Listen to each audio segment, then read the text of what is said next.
La sombra de Poe, de Matthew Pearl. Edgar Allan Poe es un referente en la historia de la literatura y su influencia se extiende hasta nuestros días porque, aunque no hizo más que una novela, su prolífico trabajo en cuentos, poesía y ensayos son notables, en especial en la ficción de terror, de lo macabro y de misterio.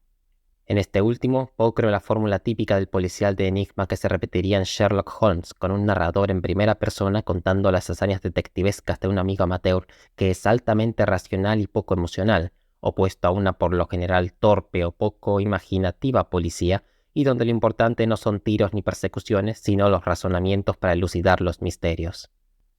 Sir Augustus Dupin es el principal protagonista de 3 cuentos escritos por Edgar Allan Poe: Los asesinatos de la calle Morgue, o también Los crímenes de la calle Morgue.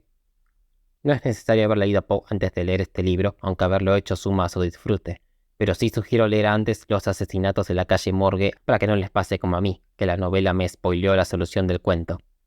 Los otros 2 son El misterio de Marie Rogêt y La carta robada.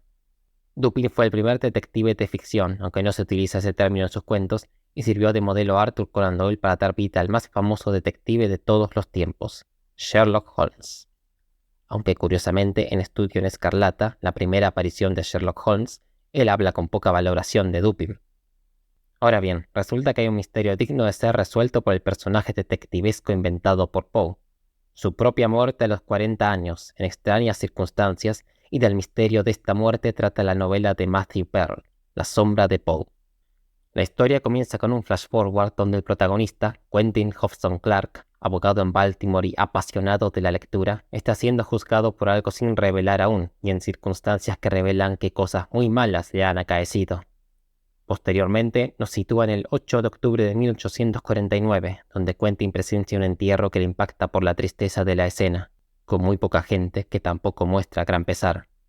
Al día siguiente se entera que se trataba del entierro de su autor favorito, Edgar Allan Poe, con quien además había estado intercambiando algunas cartas. Quentin me provocó simpatía desde el comienzo por su idealismo. Es el más idealista de su entorno.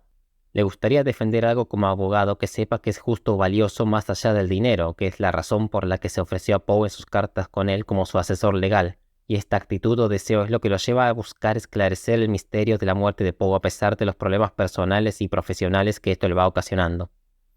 Mi simpatía disminuiría por su posterior accionar, a partir de la tercera de las 5 partes de la obra, debido a que es totalmente superado por la situación.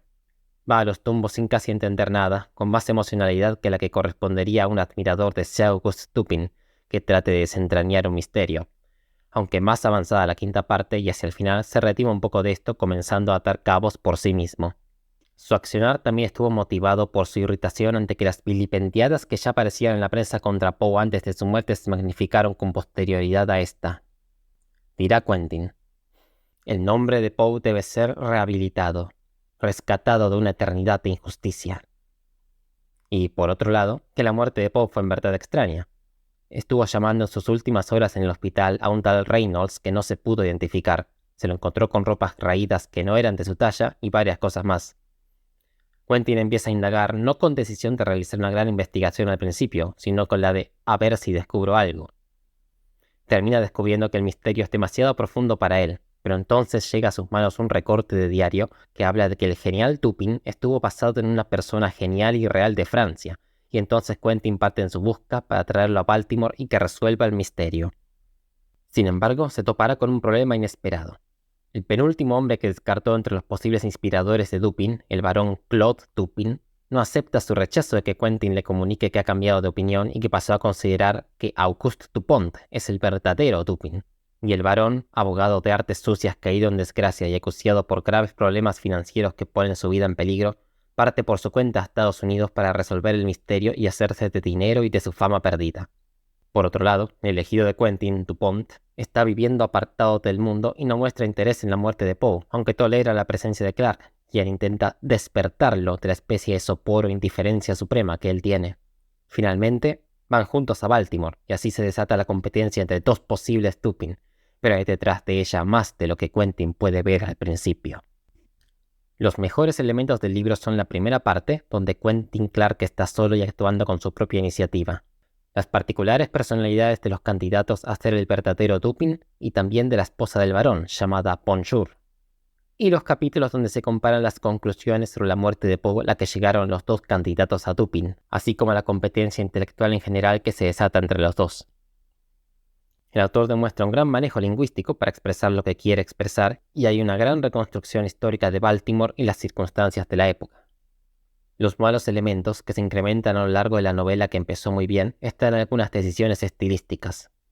Hay unos molestos saltos temporales, aparentemente con el propósito de acomodarse a que el protagonista narrador en primera persona hace la narración, en cierto modo, a medida que la recuerda. Pero el efecto es más molesto que lo que aporta en verosimilitud o en cercanía al escritor ficticio. También, aunque comienza con fluidez y ritmo veloz, a partir de la segunda parte la historia comienza a volverse más esquemática y menos fluida. Curiosamente, entre medio de esa buena competencia entre los dos Dupin es donde narrativamente el buen ritmo que tenía la novela empieza a sufrir algunos estancamientos, entre las partes que conectan las mejores intervenciones de los personajes.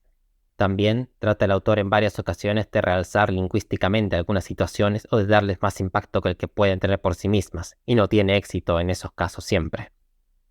No obstante, sí tengo ganas de probar uno o dos libros más de Matthew Pearl, quien además era muy joven al escribir este segundo libro suyo porque nació en 1975 y el libro fue publicado en español en 2007. A pesar de los mencionados defectos, la novela valdría la pena aunque solo fuera por el personaje de Auguste Dupont, el candidato entre los posibles inspiradores para el literario Dupin que Quentin Clark selecciona como el que debe haber sido tal inspirador, y también por la larga y bien hilada explicación de 27 páginas dada por el final de la obra La muerte de Poe. Finalmente, el último capítulo, por otro lado, tiene un buen cierre, con tono de conclusión y semi-nostalgia. Y les dejo 3 frases del libro y de Dupont. Primera: los periódicos casi siempre están equivocados acerca de todo. Si encontrara usted alguno de los principios de su religión impresos en una página, sería hora de considerar su forma de dar culto a Dios. Segunda: si el barón Dupin se expresa en términos legales, la verdad no es aquello que probablemente ha sucedido, sino aquello de lo que se puede presentar una prueba de que probablemente ha sucedido. Una cosa y la otra no son lo mismo. Tercera: no es mucho más que una suposición, dirá usted, pero a veces eso es todo lo que hay para dar sentido a los acontecimientos. Consideramos esa palabra como algo inferior a las prácticas ensayadas del razonamiento, pero, de hecho, suponer es uno de los más elevados e indestructibles poderes de la mente humana, un arte mucho más interesante que el razonamiento o la demostración, porque nos llega directamente de la imaginación.